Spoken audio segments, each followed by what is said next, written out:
Veamos algunos aspectos del paracetamol. El paracetamol tiene un mecanismo de acción desconocido.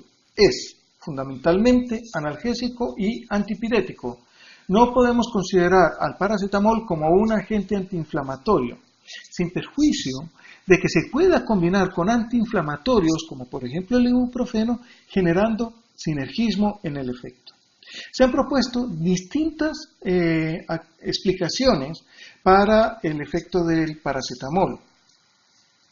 Se dice que puede ser por un efecto de bloqueo a nivel de la COX-2 central, pero todavía eso no está muy bien fundamentado. También se dice que, o se sospecha que puede ser un agonista cannabinoide o que tenga efectos sobre el sistema de la serotonina a nivel del sistema nervioso central. Porque se ha visto que la inhibición de la síntesis de serotonina es capaz de reducir el efecto analgésico del paracetamol. No obstante, todavía falta mucho por investigar para poder dilucidar el verdadero mecanismo de acción de este excelente analgésico antipirético. Por otro lado, el paracetamol es uno de los fármacos que tiene, uno de los AINES que tiene un metabolismo más complejo. Es un metabolito de citocromo P450 y a través de este metabolismo de la citocromo P450 es capaz de generar metabolitos tóxicos. Estos metabolitos tóxicos pueden generar, cuando hay disminución de amortiguadores tipo glutatión, una necrosis hepática severa. Por lo tanto, hay que tener cuidado con la sobredosis. La sobredosis se considera cuando un adulto ha tomado más de 4 gramos al día o en un niño más de 75 miligramos por kilo de peso al día. Si es menor de 2 años, se reduce a 60 miligramos por kilo de peso. Por lo tanto, es importante. Ahora, si el paciente es alcohólico crónico, la probabilidad de que pueda presentar sobredosis con cantidades menores es mucho más alta. Por otro lado, tenemos que hablar de los inhibidores selectivos de COX-2, como el celecoxib. Porque siempre está la pregunta, ¿son más analgésicos, son más seguros que los inhibidores no selectivos? El celecoxib, por ejemplo, inhibe 375 veces más la COX-2. Por lo tanto, uno tendría a pensar, pues va a tener un mejor efecto analgésico y antiinflamatorio. No obstante, comparativamente, no tiene mayor efecto. La diferencia fundamental está en que, al ser selectivo de COX-2, no genera las reacciones adversas inducidas por la inhibición de COX-1. Y eso es tal vez lo más importante. Ahora, congéneres del celecoxib han sido retirados del mercado porque se ha demostrado que tienen una tasa mayor de reacciones cardiovasculares y por lo tanto fueron eliminados porque aumentaban la muerte por eventos cardiovasculares. No obstante lo anterior, el hecho de que uno de ellos haya sido retirado del mercado por esta razón no quiere decir que todos los inhibidores COX-2 tengan la misma incidencia. Por lo tanto, se recomienda que cuando se vaya a utilizar celecoxib, se utilice a la menor dosis posible, por el menor periodo de tiempo y en una población definida para este agente. Pero tenemos que mejorar que un ibuprofeno de 400 miligramos, un diclofenaco y un celecoxib están más o menos dentro del mismo rango de eficacia. Este NNT es el número necesario para tratar. Significa que para poder tener un efecto comparativo, el número de pacientes necesarios para que me informen un efecto benéfico sobre el dolor o sobre la inflamación corresponde a este valor. Por lo tanto, cuando yo trato pacientes con ibuprofeno 400, necesito 2,5 pacientes para que ese ese grupo pueda ser comparable, mientras que con celecoxib necesito un número un poquito mayor, 3,5. Por lo tanto, podríamos decir que son equivalentes en efecto antiinflamatorio, en efecto analgésico, y por lo tanto, por el hecho de ser COX-2 selectivos, no los hace mejores AINES. Solamente recalco que son fármacos susceptibles de producir menos reacciones adversas referidas a inhibición de COX-1. Muy bien. Anestésicos locales, AINES, y la tercera estrategia analgésica son los fármacos opioides. Estos analgésicos opioides provienen de la amapola. El látex de la amapola es denominado opium farmacológicamente y de él deriva una gran cantidad de agentes denominados opiáceos, como la morfina, como la codeína y como la tebaína. Además, también hay modificaciones semisintéticas realizadas a la morfina, codeína y tebaína que nos generan los opioides semisintéticos. ¿Semisintéticos como quiénes? Como la heroína, como la oxicodona, como la buprenorfina y como la naloxona.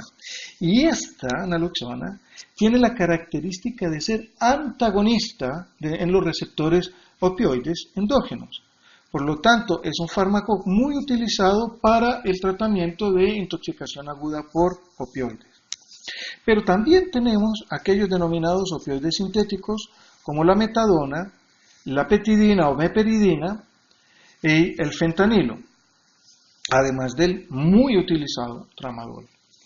En nuestro medio tenemos distintas opciones de acceso a estos opioides. Algunos son considerados estupefacientes y por lo tanto deben ser vendidos exclusivamente bajo receta cheque.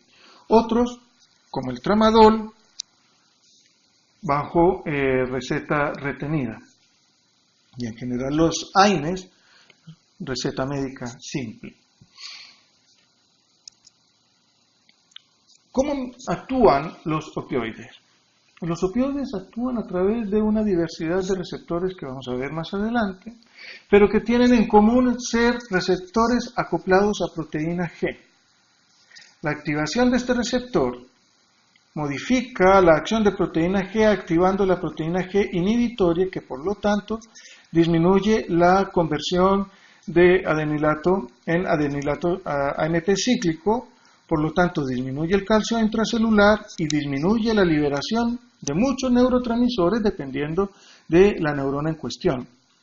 Además, la inhibición de la actividad de adenilato ciclasa hace que se abran canales de potasio dependientes de esta enzima y por lo tanto aumente el flujo de potasio provocando hiperpolarización neuronal. Por lo tanto tenemos dos mecanismos finales: hiperpolarización, disminución de la neurotransmisión química y por lo tanto atenuación o inhibición de la función del sistema nervioso central. Ahora, como les decía, tenemos 4 tipos específicos de receptores. Aquí presentamos 3 que son los más importantes: el receptor mu, delta y kappa. Cada uno de ellos tiene afinidad por un opioide endógeno, beta-endorfina, encefalina y dinorfina. Los agonistas y agonistas parciales son morfina, hidromorfina, meperidina o petidina, fentanilo, oxicodona para el receptor mu. Y la naloxona es el principal antagonista de este receptor. Por otro lado, la consecuencia de utilizar entonces opiáceos y de actuar sobre este tipo de receptores, particularmente el receptor mu, provoca tanto a nivel periférico como a nivel central una gran cantidad de reacciones.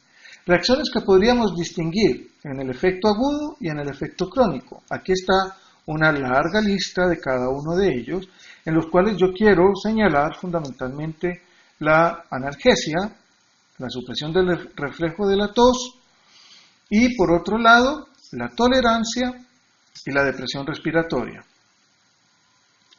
Respecto de la analgesia, nosotros podemos recordar que el opioide comienza a ser utilizado a partir de la escala 2 o dolor leve moderado. Para ello disponemos fundamentalmente de los denominados opioides débiles, como la codeína, el tramadol y un derivado más de segunda generación, podríamos decir, el tapentadol, que es congénere del tramadol. Para el caso del dolor,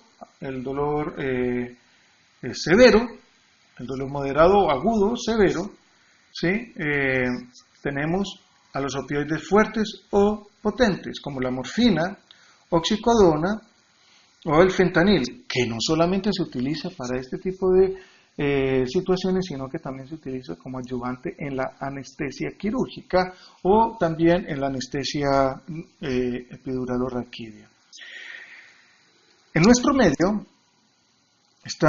aquí traigo yo algunos de los ejemplos de los opioides que están disponibles a través de receta cheque en nuestro medio. ¿Sí? Y observen ustedes cómo tenemos desde los opioides débiles como la codeína hasta los más fuertes como la morfina, la metadona y la oxicodona, pasando por el fentanilo. ¿Sí? Todos estos son fármacos expendidos con receta cheque. Muy bien. Otro de los efectos que yo quiero resaltar es la supresión del efecto de la tos. Desde hace tiempo se conoce que los opioides tenían la capacidad de disminuir el reflejo de la tos. De hecho, estas son algunas propagandas de principios del siglo XX, donde se comercializaba por la empresa Bayer la heroína porque era un excelente antitusivo. Y observen ustedes que la heroína estaba al mismo nivel que la aspirina por este fabricante. Obviamente que hoy día no se nos ocurriría a nadie recetar la heroína para disminuirle la tos, pero sí tenemos en el mercado una gran cantidad de agentes que son antitusivos.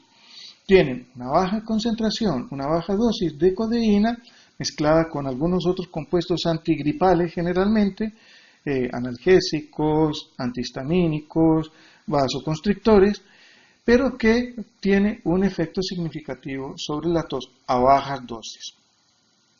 La distancia que hay entre el efecto antitusivo de la codeína y el efecto analgésico de la codeína es bastante grande.